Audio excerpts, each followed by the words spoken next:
RPSC second wait के अंदर हम लेते हैं नेक्स्ट टॉपिक, वो है मैकेनिक्स का, यांत्रिकी। देखिए यांत्रिकी के अंदर जो डायनेमिक्स का पार्ट है, स्टैटिक्स का पार्ट से जो भी जितना भी है, मैं उसमें से आपके मेन जो पार्ट जो एग्जाम में आने वाले हैं, जिनसे क्वेश्चन बन सकते हैं, मैं वो ले रहा हूँ। बिल्कुल एक क्विक रिवीजन के तौर पर, ज्यादा समय में आपका नहीं लूंगा। देखिए यहाँ मैंने लिख दिया है समतली बल, यानी मूल रूप से समतली बलों का संयोजन वाला पार्ट है, जिससे हमेशा इसने एक या दो क्वेश्चन बनाए हैं। अब क्वेश्चन करने के लिए पहले जरूरी चीजें हमारे पास क्या होनी चाहिए, बहुत बिल्कुल बेसिक्स है, ठीक है, ज्यादा भी नहीं।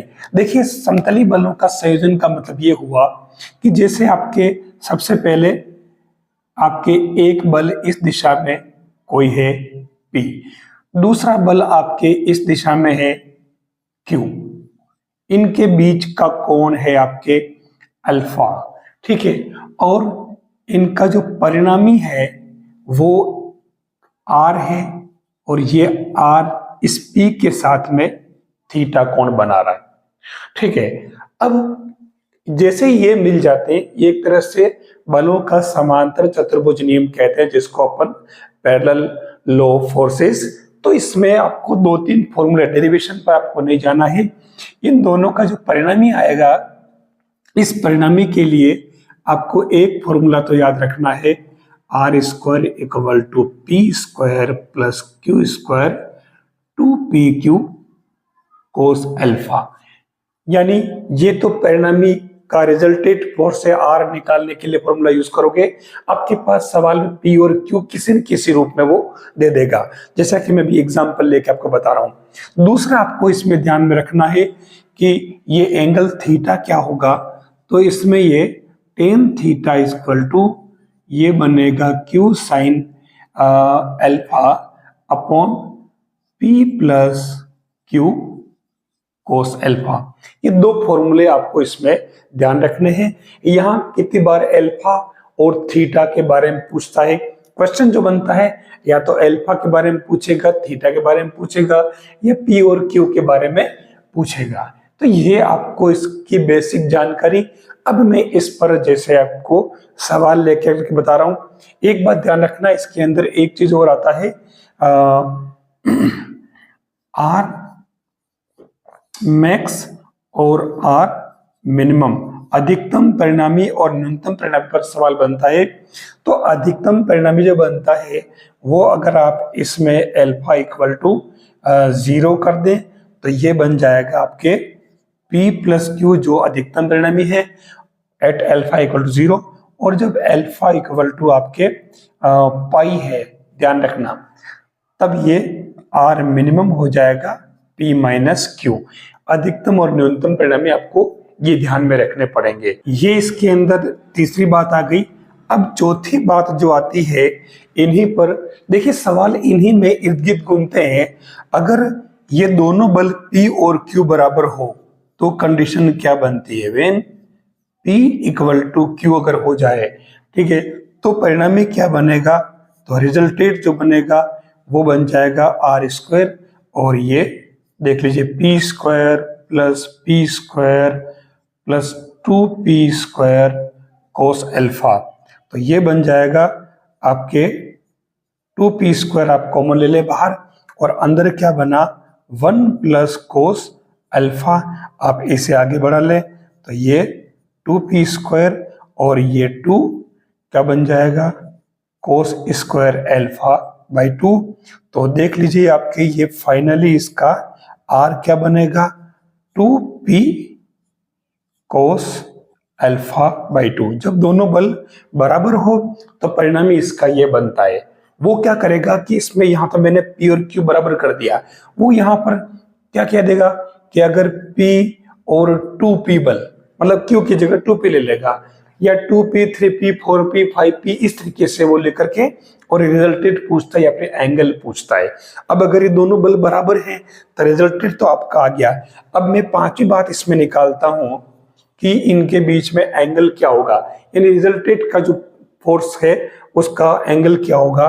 तो देख लीजिए यहां मैं इसी को आगे बढ़ा लेता हूं, टेन थीटा इक्वल टू मैं यहां पर ले लेता हूं p साइन अल्फा, और नीचे भी आपके p plus P cos alpha, तो p तो कैंसिल हो गया। अब ये बन गया sine alpha upon 1 plus cos alpha.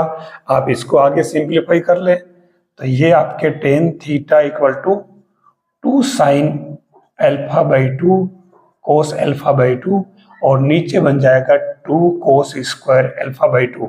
तो देख लीजिए ये क्या बना, टेन थीटा इक्वल टू कोस से कोस कैंसिल, 2 से 2 कैंसिल, तो ये हो गया टेन एल्फा बाई 2, यानी कि थीटा इक्वल टू आ जाएगा एल्फा बाई 2। यानी जब दोनों बल बराबर हो तो इसका जो परिणामी होगा वो एल्फा बाई 2 पर होगा, यानी कि सेंटर में होगा। तो वैसे भी ये सब निकाल के देखना भी क्या, माइंड अगर लगाएं तो दोनों बल अगर बराबर हुए तो रिजल्टेंट सेंटर में ही होगा ना। समान बल से अगर किसी ऑब्जेक्ट को दो जने अगर अलग अलग डायरेक्शन में खींच रहे हैं तो उसका रिजल्टेंट फोर्स उसके सेंटर में ही आएगा, वैसे भी अपन जानते हैं। तो ये हम डायरेक्ट भी अपन इसमें आंसर लिख सकते हैं। अब मैं सवाल ले रहा हूं इस पर, ये आपका क्वेश्चन है, ये कह रहा है कि 2p और 3p फोर्स है और इनका रिजल्टेड फोर्स है √7p। अब ये कह रहा है कि इन 2p और 3p के बीच का एंगल क्या होगा। इसने पूछा क्या है, अल्फा। तो अपन सबसे पहले अल्फा निकाल लेते हैं। तो फॉर्मूला हमारा क्या है, फॉर्मूला हमारा है R square equal to P square plus Q square plus 2pq cos alpha. ठीक है, तो उस कंडीशन में हम आर तो हमारे पास दे रखा है, तो ये कितना √7p है। ठीक है, तो ये √7p whole square, p square हमारे पास 2p है तो ये 4p स्क्वायर, ये 3 है तो 9p स्क्वायर और 3 दूनी 6 दूनी 12p square cos square alpha. तो ये हो गया 7p स्क्वायर, तो 9 4 13। ठीक है, तो क्या बना ये देख लीजिए, 7 ये तो बन जाएगा 7p स्क्वायर इक्वल टू, और ये बन जाएगा 9 4 13p square plus 12p square cos square alpha. तो ये बन रहा है देख लीजिए 12p square cos square alpha equal to 12p square, यानी कि आपके पास में cos square alpha equal to minus का हाफ बच रहा है। ठीक है, 12 से ये हो जाएगा, तो आप देख लीजिए। अच्छा, इसमें ये कोस स्क्वायर नहीं होता है ना, देखो मुझे लगा क्या बात हो गई। तो ये कोस अल्फा आपके कितना आ जाएगा, ये इसका मतलब ये हुआ कि अल्फा इक्वल टू आपके 120 डिग्री, यानी कि जो दोनों फोर्स है हमारे ये इस तरीके से, ये कौन सा 2p और 3p, तो इनके बीच का जो एंगल है वो कितना आ रहा है 120 डिग्री। हमारे को ये पूछा है। ठीक है, अब अगर हमारे को इसमें ये पूछता, एक बात तो अपन ने ये निकाल ली, अगर ये पूछता कि जो रिजल्टेड फोर्स है, रिजल्टेड, ठीक है, थीटा कितना होगा, जो रिजल्टेड इसका था ना ये √7p, तो थीटा के लिए क्या करोगे आप, tan theta equal to Q sine alpha upon p plus Q cos alpha. आप वैल्यू पुट कर दीजिए इसके अंदर, तो q की जगह तो आपकी कितना 3p और साइन 120 देख लेना। ठीक है, और p प्लस क्यू, तो p आपके है 2p और q है कितना 3p कोस 120। ठीक है, अब साइन 120 और कोस 120 की वैल्यू अपन पुट कर लेते हैं, तो क्या आएगा इसके अंदर,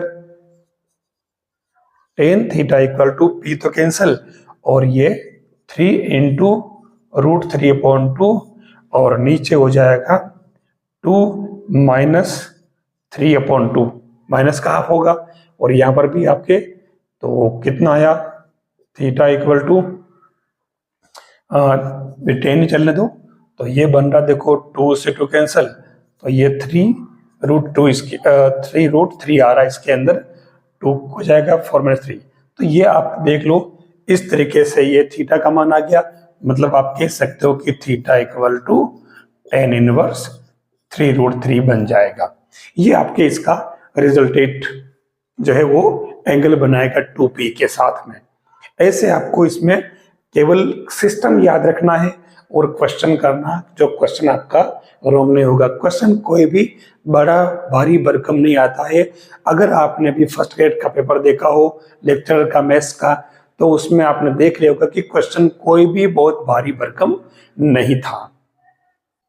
नेक्स्ट जो क्वेश्चन दिया है ये कह रहा है कि P और Q का रिजल्टेंट है P, ठीक है।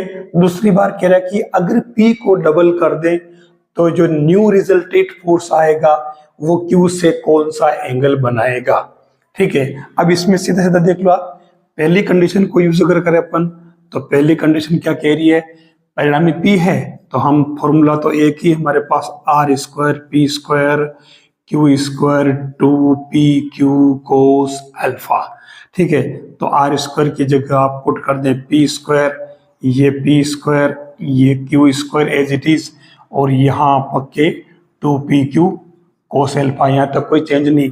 देख लीजिए ये कैंसल, तो हमारे पास रिजल्ट क्या आया, Q into Q plus 2P cos alpha equal to 0। आपको मालूम है कि Q 0 नहीं हो सकता, तो हम इस रिजल्ट को यूज करेंगे, Q 2P cos alpha equal to 0। इसको आप याद रख लें, ठीक है। अब अपन सेकंड कंडीशन यूज करें। ये कह रहा है कि नया परिणामी जो है वो Q के साथ में कौन सा एंगल बनाएगा, वो पूछ रहा है, ठीक है। तो हम निकाल लेते हैं, हमारा फॉर्मूला क्या है, tan theta equal to Q sine alpha upon P plus Q cos alpha. यहां देखना क्वेश्चन में टेक्निकल चीज क्या है वो देखनी पड़ेगी आपको। जो हमारा डायग्राम बनता है उस डायग्राम को समझ लीजिए आप। डायग्राम में जैसे ये ओरिजिन है और हम ले रहे थे P और ये ले रहे थे Q, इनके बीच का एंगल अल्फा, रिजल्टेंट आपके जो अपन R लेते हैं जो भी है वो यहाँ थीटा है। ये तो हमारा मूल डायग्राम है। अब यहाँ इसने क्या पूछा कि नया परिणामी जो है वो इस Q के साथ क्या एंगल बनाएगा, मतलब यहाँ ये इधर वाली बात पूछ ली, ये एंगल पूछा है। मतलब आपको क्या करना है कि इनको P और Q को, इनकी प्लेस को इंटरचेंज कर देना है। तो इसमें क्या बनेगा, Q की जगह तो आ जाएगा P साइन अल्फा, और नीचे ये बन जाएगा Q plus P cos alpha. ये इसमें सुधार करना पड़ेगा। मैं आपको बता रहा हूं कि हर क्वेश्चन में जो आरपीएससी ने क्वेश्चन पूछा है उसमें हल्का सा चेंज किया है, और चेंज करने का मतलब ये हुआ कि अगर आपने सवाल ठीक से समझा और उसकी थ्योरी पढ़ ली है तो पक्की बात आपका क्वेश्चन सही होगा। जैसे आपने ये स्टेप पूरी की, आप देख लीजिए ये तो बन रहा है आपके P साइन अल्फा, और नीचे क्या बन रहा है 0, तो ये आ गया इंफिनिटिव। तो आपके थीटा इक्वल टू क्या आ जाएगा 90 डिग्री, π/2 आ रहा है। तो यही तो पूछा है, देख लो। ये ऐसी चीजें हमें ध्यान में रखनी पड़ेगी, तभी हम क्वेश्चन को समझ करके आंसर तक कम समय में पहुंच पाएंगे। ये हमें ध्यान रखना होगा। बहुत ही प्यारा क्वेश्चन है। ये कह रहा है कि आपके पास में दो फोर्स है, एक तो है P प्लस Q, ठीक है। दूसरा जो फोर्स है वो है P माइनस Q, ठीक है। और ये कह रहा है कि इनके बीच का जो कोण है वो है आपके कितना 2 अल्फा। अब ये कह रहा है कि इसका जो परिणामी है ना, परिणामी जो कि इसका सेंटर है, ये कह रहा है कि परिणामी अर्धक से थीटा कोण बना रहा है। तो अर्धक तो सेंटर में है, तो परिणामी जो है वो यहां जाएगा, तो ये वाला कोण आपके इसमें थीटा है, ठीक है। तो अब इस केस में आपके क्या बन जाएगा, हमारा जो काम बनेगा वो ये बनेगा कि ये जो P प्लस Q फोर्स है ये परिणामी से अल्फा माइनस थीटा कोण पर होगा, डायग्राम से देखो आप, और P माइनस Q जो होगा वो अल्फा प्लस थीटा कोण पर होगा, ठीक है। डायग्राम से देखो क्लियर दिख रहा है बिल्कुल, क्योंकि ये वाला अल्फा है और ये वाला अल्फा है, आधा आधा हो गया, और थीटा इसके अर्धक से ठीक बना रहा है परिणामी, है ना। ये आपके क्या है, रिजल्टेड, जिसको अपन आर कहते हैं। तो अब इस केस में हमें करना कुछ नहीं है, हमें डायरेक्ट साइन फॉर्मूला अप्लाई करना है। जानते हो sine A upon A, sine B upon B, sine C upon C वाला, हम केवल दो वाला लगा रहे हैं, और इसमें अपन उल्टा भी लगा सकते हैं, साइन मतलब A upon sine A equal to B upon sine B equal to C upon sine C, ये भी कर सकते हैं। तो मैं इसमें ये वाला लगा रहा हूं, इसमें दो से काम चल जाएगा। तो ये सीधा सीधा आप देख लो, इसमें ये बनेगा आपके P plus Q upon sine alpha plus theta, और P minus Q upon sine alpha minus theta. ये रिजल्ट जैसे ही आ जाता है, आप इसमें क्या करोगे, ये आप बना लोगे आप sine alpha plus theta upon sine alpha minus theta. तो ये क्या बन जाएगा, P माइनस क्यू है ना, ऊपर आएगा ना, जिस सपोज तो प्लस में जाएगा, और P minus Q.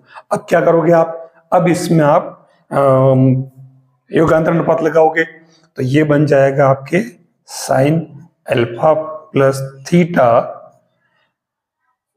Plus sine alpha minus theta upon sine alpha plus theta minus sine alpha minus theta. Same इसी को कर लीजिए।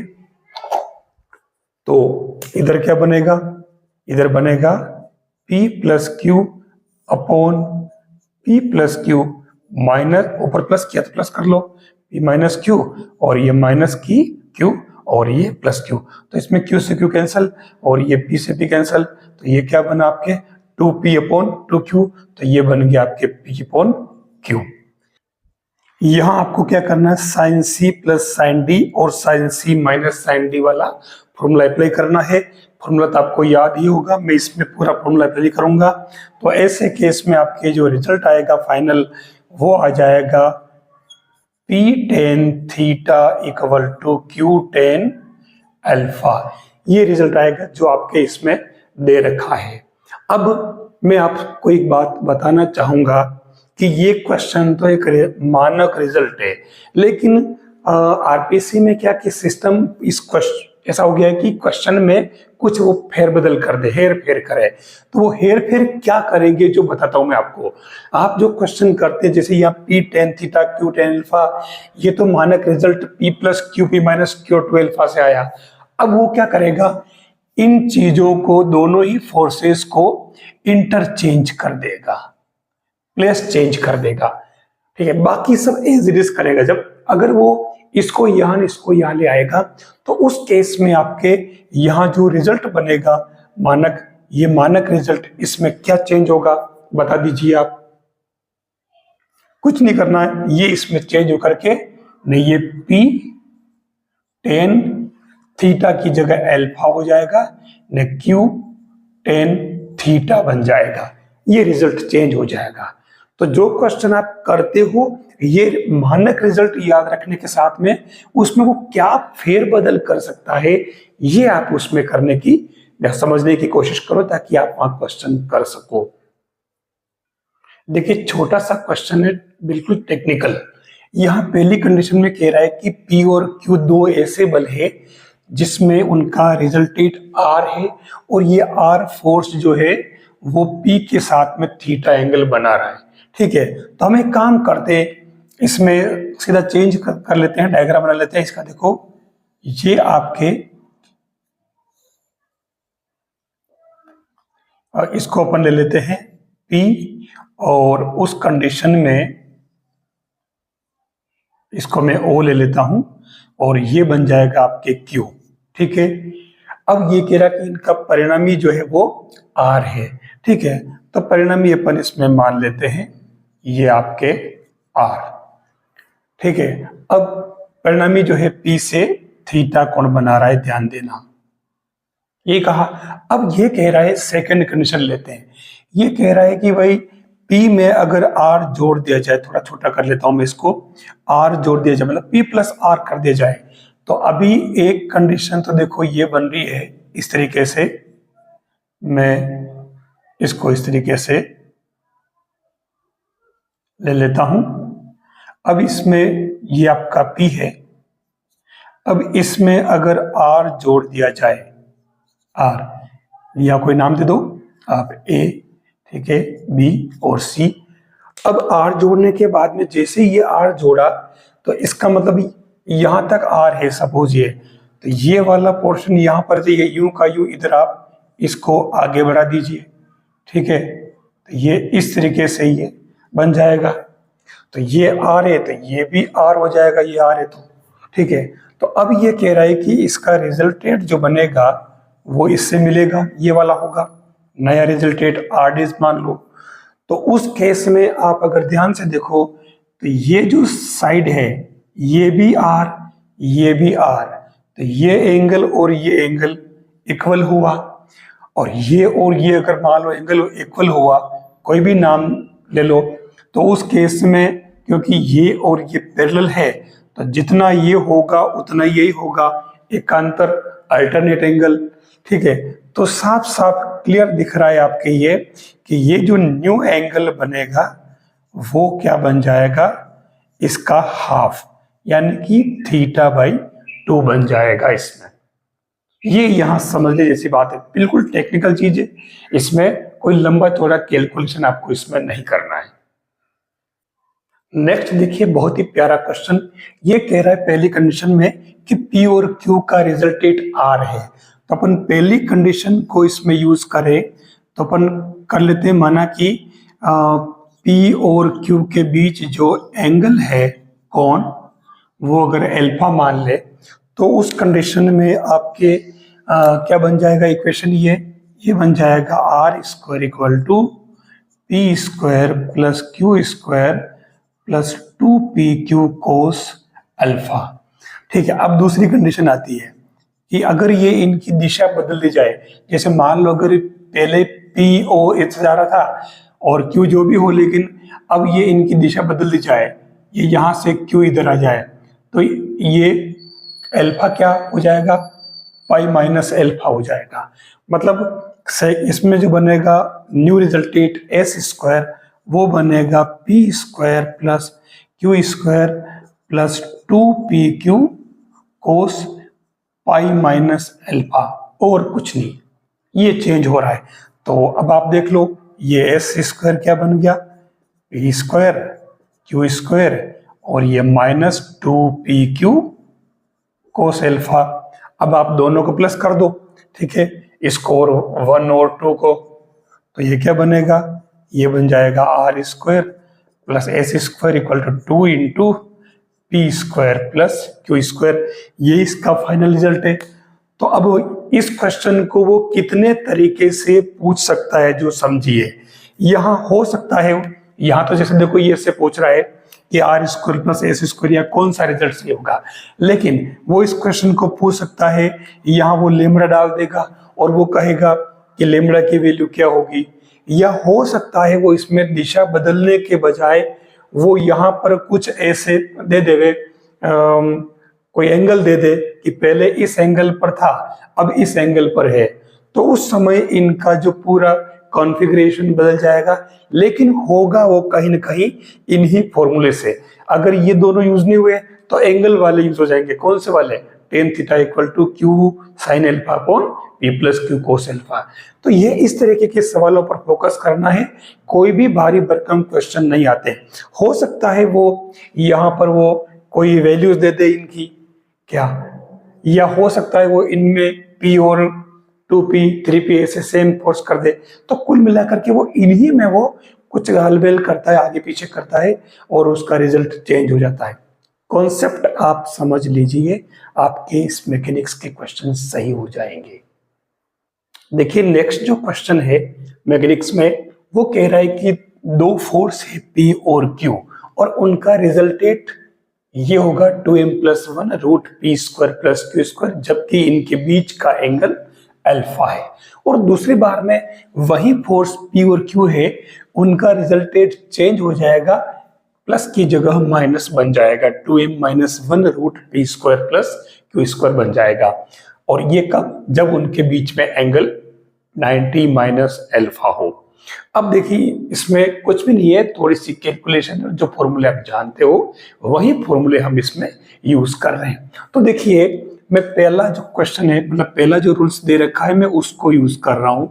तो ये क्या बनेगा देख लीजिए, P square plus Q square plus 2pq cos alpha, इनके बीच अल्फा एंगल है, ठीक है, तो इक्वल टू, अब आर स्क्वायर, तो ये वाला टर्म पूरा बन जाएगा, मतलब 2m प्लस 1 होल स्क्वायर, और ये रूट हट जाएगा, इसके अंदर पी स्क्वायर क्यू स्क्वायर बचेगा, ठीक है। अब इसमें देखिए, इसको ज्यादा लंबा चौड़ा नहीं करना सोल्व करने में। इसमें क्या होगा, ये p प्लस क्यू स्क्वायर और ये भी है, तो मैं इस टर्म को यही रहने देता हूं, पी क्यू कोस अल्फा, ठीक है। और ये जो टर्म है आपके P square plus Q square as it is, मतलब इसको पूरे को मैं इसमें माइनस में ले आता हूं, और ये बन जाएगा 2m प्लस 1 होल स्क्वायर और P square plus Q square, ठीक है। अच्छा, एक बात मैं बताना भूल गया था, इसमें जो दे रखा था इसने, तो फिर फाइंड क्या करना, फाइंड इसमें ये करना है कि आपको m माइनस 1 और m प्लस 1 का रेशो क्या होगा ये बताना है। वैसे क्वेश्चन अगर आपने इसके कर रखे होंगे तो ये क्वेश्चन आपको याद आ गया होगा कि इसके आंसर क्या होंगे, फिर भी अपन करके देख रहे हैं, ठीक है।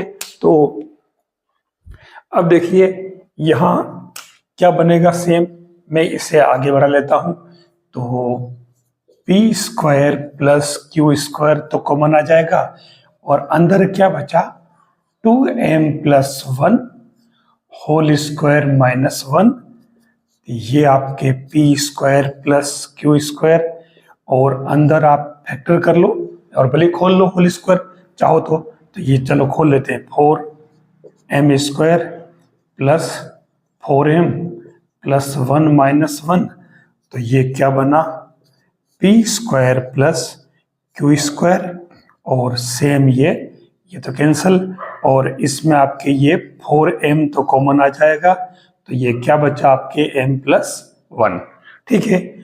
इस टर्म को आप यही छोड़ दें, फिर ऐसे ही सेम आप सेकंड पार्ट ले लें, तो सेकंड पार्ट जब लेंगे इसमें, तो ये बनेगा आपके P square plus Q square plus 2pq कोस 90 माइनस अल्फा। आप इसको यहाँ साइन कर सकते थे पहली स्टेप में ही, लेकिन मैं थोड़ा सा डायरेक्ट भी करूं हर स्टेप, नहीं तो चक्कर पड़ जाएगा, P square plus Q square हट जाएगा रूट। देखिए ये बन गया आपके क्या, P square Q square 2pq, और ये क्या बन जाएगा, साइन अल्फा। और यहां जो है इसको सोल्व करोगे तो यहां कुछ नहीं, सेम इसमें जैसी टर्म दे रखी है वैसे ही बनेगी, हल्का सा चेंज होगा, तो वो क्या होगा देख लीजिए, 4m और ये m माइनस 1 बनेगा, ठीक है। अब आपको करना क्या है, अब आपका काम, मतलब ये जो टर्म है पूरी मैंने इधर शिफ्ट कर दी, ठीक है, इसको आप रिमूव कर दीजिए। तो अब आपके पास में जो फाइनली ये एक तो टर्म आई है और एक ये आई, आप इसको क्या करोगे, डिवाइड कर दीजिए, और डिवाइड करोगे तो ये क्या बनेगा आपके, देखो 2pq कोस अल्फा और 2pq साइन अल्फा, तो ये ले लो ना आप, 2pq साइन अल्फा और 2pq कोस अल्फा, तो देख लो उधर आपके क्या बचा, -1 अपॉन m प्लस 1, तो ये क्या बन गया आपके, tan alpha equal to m minus 1 upon m plus 1। ये रिजल्ट आपको याद आ गया होगा।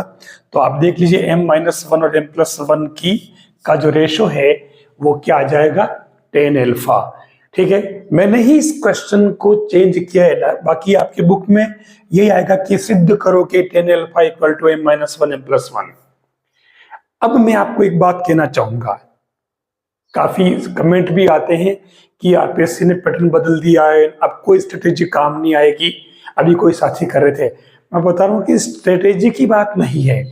मैं आपको ये बताना चाहूंगा कि जो क्वेश्चन दे रखे हैं वो क्वेश्चन जो बुक्स में है, उन बुक्स के क्वेश्चंस में वो थोड़ा सा हेर फेर करके और वो आगे पीछे कर देता है।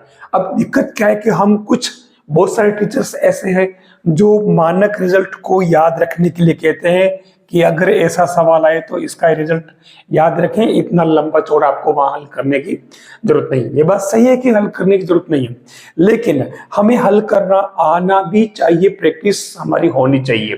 क्योंकि अभी अभी एक कोई एग्जाम था, इसी में शायद सेकंड ग्रेड था उसका, अपने संस्कृत वाला, या कोई फर्स्ट ग्रेड था इसके पीछे वाला, पिछला वाला, अभी जो हुआ 23 जून वाला वो नहीं। तो उसमें इसने क्या किया कि यहाँ तो मानक रिजल्ट अगर आप ये याद कर लेते, वहां उसने क्या किया था कि इस प्लस को और इस माइनस को उसने बदल दिया। मतलब यहां तो माइनस कर दिया और यहां प्लस कर दिया, मतलब रिजल्टेड चेंज कर दिए। अल्फा कोण पर माइनस कर दिया और इसकी जगह प्लस कर दिया। अब हम मानक रिजल्ट तो ये याद रखेंगे और वहां आपको ऑप्शन ये मिलेगा, लेकिन जब इसने m माइनस 1 अपन m प्लस 1 का मान पूछा है तो ठीक है tan अल्फा, लेकिन यहाँ ये उल्टा कर देगा अगर, तो फिर वो कोट अल्फा बन जाएगा। तो यहाँ पर भी हमारे m माइनस 1 m प्लस 1 के रेशो की जगह m plus 1 m minus 1 ratio बन जाएगा। तो कहने का अर्थ है कि इसी में वो जो चेंज करता है उस चेंज को ध्यान रखना पड़ेगा, तभी आप उस क्वेश्चन में आंसर तक पहुंच पाओगे, मेरा ये कहना है। अगला क्वेश्चन देखिए क्या कह रहा, ये कह रहा है कि P और Q दो फोर्स है और इनका रिजल्टेंट R है। दूसरी केस में कह रहा है कि P तो वही रहे लेकिन आपके Q को डबल कर दिया जाए, तो उस केस में आपका रिजल्टेंट भी डबल हो जाएगा, परिणाम भी डबल हो जाएगा। और तीसरे केस में कह रहा है कि P वही रहे लेकिन Q की अगर डायरेक्शन चेंज कर दी जाए तो उस केस में भी रिजल्टेंट जो है वो डबल हो जाएगा। ये तीन कंडीशन दे रखी है, आपको P, Q और R का रेशो बताना है। देखिए हम सबसे पहली जो कंडीशन लेते हैं, पहली कंडीशन क्या कह रही है, ये कह रही है कि R square equal to P square plus Q square plus 2PQ cos alpha, angle में कोई फर्क नहीं पड़ रहा है, ठीक है। दूसरी कंडीशन जो कह रहा है, ये कह रहा है कि यहां तो P स्क्वायर ही है लेकिन Q को डबल कर दिया तो ये 4Q स्क्वायर और प्लस यहां पर भी 4Q PQ कोस अल्फा हो जाएगा, और यहां आपके R डबल कर दिया तो ये 4R स्क्वायर हो जाएगा, ठीक है। फिर तीसरी जो कंडीशन बनती है इससे, ये कह रहा है कि इसमें अगर Q की डायरेक्शन बदले तो चेंज क्या आ रहा, ये तो 2R है तो इसको तो आप 4R कर दीजिए, और ये P स्क्वायर में कोई चेंज नहीं, यहां पर भी माइनस बन जाएगा लेकिन वापस स्क्वायर कर रहे हैं तो प्लस हो जाएगा, लेकिन यहां आपके बन जाएगा ये 2PQ कोस अल्फा। देखिए इसमें मिस्टेक हो जाती है, कैलकुलेशन बहुत सावधानी रखना। अब हम इसमें सबसे पहले क्या करें कि 1 प्लस 2 कर लेते हैं, 2 क्या 3 कर लेते हैं, 1 प्लस 3, ठीक है। तो उस केस में देखो 4 और 1, ये तो क्या बन गया आपके 5R स्क्वायर, और इधर आपके P स्क्वायर और P स्क्वायर 2P स्क्वायर, और ये 2Q स्क्वायर बन जाएगा, दोनों PQ वाली टर्म जो है कैंसिल हो जाएगी। तो इसे आप फाइनली ऐसे लिख लें 2P square plus 2Q square minus 5R square equal 0, इसको तो आप मान ले इक्वेशन नंबर ए, ठीक है। अब अपन इसमें काम करें, मैं यहां और यहां इन दोनों में देखिए मैं इसको डबल करके, क्योंकि यहाँ 4PQ और यहाँ 2PQ है, तो मैं इसको भी 2 से मल्टीप्लाई करूं तो ये 4 बन जाएगा, फिर मैं इसको माइनस करूं ताकि ये टर्म कैंसिल हो जाएगी, तो मैं इसको 2 से मल्टीप्लाई करके फिर इसमें से माइनस कर रहा हूं। मतलब कैसे क्या 2 माइनस 2 इंटू 1 ये कर रहा हूं, ठीक है। तो ये 4 में से यहाँ इसको मैंने 2 से किया तो ये बन जाएगा आपके कितना 2r²। अब भी ध्यान रखिए प्लस माइनस की मिस्टेक न हो। अब मैंने यहाँ इसको किया था p², ऐसे ही इसको डबल कर लिया तो ये माइनस का p² बन जाएगा। यहाँ डबल किया था तो 4 में से 2 गया तो ये प्लस 2q², ये कैंसिल हो जाएगा। इसको भी आप थोड़ा सिंप्लीफाई कर लें तो ये हो जाएगा देखो माइनस p² प्लस 2q² और ये माइनस का 2r² इक्वल टू 0। इसको मैं भी मान लेता हूं। अब मैं इसको सोल्व कर लेता हूं तो देखिए कैसे सोल्व करेंगे इसको, कोई मुश्किल काम नहीं। p अपॉन मतलब स्क्वायर माइनस q² अपॉन और ये r² अपॉन, मैं इसको माइनस में मेरी सुविधा के लिए लेता हूं ताकि प्लस माइनस की मिस्टेक नहीं हो, मतलब यहाँ में क्रम चेंज नहीं करना पड़े मुझे। तो p² जब लेंगे तब 2 दूनी 4, ये माइनस के 4, फिर माइनस और 5 का 2 से किया 10 तो ये प्लस हो जाएगा 10। फिर q² लेंगे तो 2 का 2 से करो तो -4 माइनस, फिर ये इसका इससे ये 2 और 2 का, ठीक है। तो इसे 5 का इससे करो तो माइनस माइनस प्लस, ठीक है, और फिर माइनस हो जाएगा फॉर्मूले का। फिर लास्ट में r लेंगे तो r के लिए 2 दूनी 4 माइनस 2 यानी कि प्लस का 2। तो देख लीजिए ये p² upon 6 minus q² upon 9 और r² अपॉन 6, तो माइनस माइनस प्लस। तो देख लीजिए ये 3 से काट दो इसको, p² अपॉन 2 q² अपॉन 3 और r² अपॉन 2। तो देख लीजिए p/q/r इक्वल टू क्या आया, √2 √3 √2, ठीक है। यानी ये पैटर्न समझ में आ जाता है तो इसमें वो कोई भी चेंजेस भी अगर कर दे तो हम उनमें क्वेश्चन कर सकते हैं। हर रिजल्ट को भी हम याद रख पाए ये पॉसिबल नहीं है। पैटर्न समझ में आना जरूरी है, फॉर्मूले याद होना जरूरी है, और करते क्या है वो भी आना जरूरी है, ये भी ध्यान रखना है।